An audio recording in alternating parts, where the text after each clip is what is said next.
Rajkot range IG Ashok Kumar Yadav, Surendranagar જિલ્લા SP પ્રેમ સુખડેલુ અને Limbdi DYSP વિશાલ રબારી સહિતના અધિકારીઓ પરિવાર સાથે માતાજીને શીશ નમાવી આશીર્વાદ મેળવી ધન્યતા અનુભવી. સુરેન્દ્રનગર જિલ્લા પોલીસે પરંપરા જાળવી રાખતા ચોટીલા ચામુંડા માતાજીના મંદિરે ધ્વજારોહણ કર્યું હતું. રાજકોટ રેન્જના આઈજી અશોક કુમાર યાદવ, સુરેન્દ્રનગર એસપી પ્રેમ સુખડેલુ અને લીંબડી ડીવાયએસપી વિશાલ રબારીએ પરિવાર સાથે માતાજીના આશીર્વાદ મેળવ્યા હતા. નવરાત્રિના બીજા દિવસે ચોટીલા ચામુંડા માતાજીના મંદિરે ભક્તોની ભીડ ઉમટી પડી હતી. ગુજરાતભરમાંથી વહેલી સવારથી શ્રદ્ધાળુઓએ જય માતાજીના નાદ સાથે દર્શન કર્યા હતા. પોલીસે સુરક્ષા વ્યવસ્થા ગોઠવી છે. મંદિરના મહંત મનસુખગીરી ગોસાઈની આગેવાનીમાં વૈદિક મંત્રોચ્ચાર સાથે કળશ સ્થાપના કરવામાં આવી હતી. આ વર્ષે એક વધારાના નોરતા સાથે 10 દિવસની ઉજવણી થશે અને ખાસ કરીને રવિવારે માતાજીના માઈ ભક્તોની વિશેષ ભીડ જોવા મળશે. તેમજ મંદિર વ્યવસ્થાપકોએ પીવાના પાણી અને નિઃશુલ્ક ભોજનની વ્યવસ્થા કરી છે. ચોટીલા ચામુંડા માતાજીનું મંદિર પૌરાણિક મહત્વ ધરાવે છે. માન્યતા મુજબ ચંડ અને મુંડ નામના અસુરોનો વધ કર્યા બાદ માતા કાળીને ચામુંડા તરીકે ઓળખવામાં આવ્યા. આ ડુંગર માતાજીનું નિવાસસ્થાન માનવામાં આવે છે અને આજે કરોડો માઈ ભક્તો માટે આસ્થાનું કેન્દ્ર બની ગયું છે. નવરાત્રિમાં માની ભક્તિ તેમજ અનુષ્ઠાન પણ કરે છે. જ્યારે આ દિવસોમાં માતાજીના મંદિરે ભક્તોની ભારે ભીડ રહે છે. ભક્તો માતાજીના મંદિરે ચાલીને તેમજ સાયકલ લઈને અને સંઘ લઈને આવે છે. જ્યારે માતાજીને શ્રીફળ, ચુંદડી, સાકર, લાપસી જેવા વિવિધ પ્રસાદ પણ ધરાવે છે. સુરેન્દ્રનગરના ચોટીલામાં આવેલ મા ચામુંડા માતાજીના મંદિરે હજારો દર્શનાર્થી આવે છે. આ મંદિરે આખું વર્ષ લોકો દર્શન માટે આવતા હોય છે. ખાસ કરીને આસો સુદ નવરાત્રિ તેમજ ચૈત્રી નવરાત્રિ અને પૂનમ ઉપર દર્શનાર્થીની ભીડ વધુ રહે છે. આ જગ્યા ઉપર ગુજરાત તેમજ ગુજરાતની બહારથી વધુ પણ લોકો આવે છે. સૌરાષ્ટ્રનું પ્રવેશદ્વાર એટલે આ ચોટીલા છે. મંદિર દ્વારા મહાપ્રસાદ પણ લોકોને મળી રહે તે માટેની વ્યવસ્થા કરવામાં આવી છે. ભક્તો મંદિરે દર્શન કરીને ધન્યતા અનુભવે છે. નવરાત્રિમાં આઠમ ઉપર હવન પણ કરવામાં આવે છે અને તે માટે આરતી પત્યા બાદ રાત્રે ડુંગર ઉપર રહેતું નથી તેવી માન્યતા છે. જય માતાજી.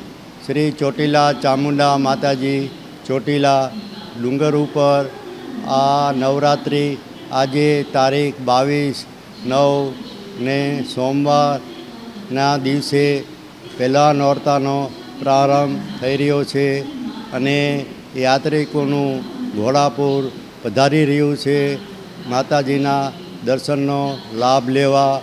અને આઠમ મંગળવારે એટલે કે 30/9/2025ના દિવસે માતાજીનો ડુંગર ઉપર યજ્ઞ સવારમાં શુભ મુહૂર્તે ચાલુ થશે અને બપોરે 2:30 વાગે બીડું હોમાશે.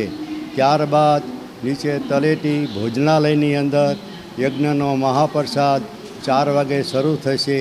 દરેક યાત્રિકે તેનો લાભ લેવા વિનંતી. અને દરેક યાત્રિકને વિનંતી કે નીચેથી ઉપર દરેક જગ્યાએ જ્યાં ત્યાં પ્લાસ્ટિક ફેંકવું નહીં. તે પર્યાવરણ માટે હાનિકારક છે. તો દરેક યાત્રિકે નોંધ લેવા વિનંતી. જય માતાજી. હું પૂનમ ભાવસાર, મૂળ વતન કચ્છની, પણ અમે ઘણા વર્ષોથી મુંબઈ જ રહીએ છીએ અને કુળદેવી અમારા કુળદેવી છે ચામુંડામાં અને વર્ષોથી અમે અહીંયા આવીએ છીએ દર્શન કરવા માટે.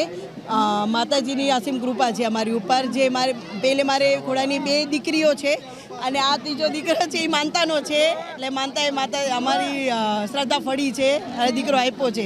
એટલે માતાજી ઉપર એમ થાય છે હર વર્ષે અમે અહીંયા આવીએ. કોઈ વર્ષ એવું ન જવું જોઈએ કે અમે ના આવીએ. હર વર્ષે અમે આવીએ છીએ અને શાંતિ મળે છે. બસ એમ તો આવાશે ત્યાં સુધી માતાજી બોલાવશે ત્યાં સુધી હર વર્ષે અમે અહીંયા આવશું. અમે રજોડાથી પગપાળા છેલ્લા 15 વર્ષથી સંઘ લઈને આવીએ છીએ. માતાની અસીમ કૃપાથી નવરાત્રિ પહેલાં 4 દિવસ પહેલાં અમે નીકળીએ છીએ અને નવરાત્રિના પહેલાં નોરતે અહીંયા અમે પહોંચી જઈએ છીએ સંઘ લઈને. અમારી સાથે ઓછામાં ઓછા 15 થી 20-25 માણસનો અમે સંઘ છીએ.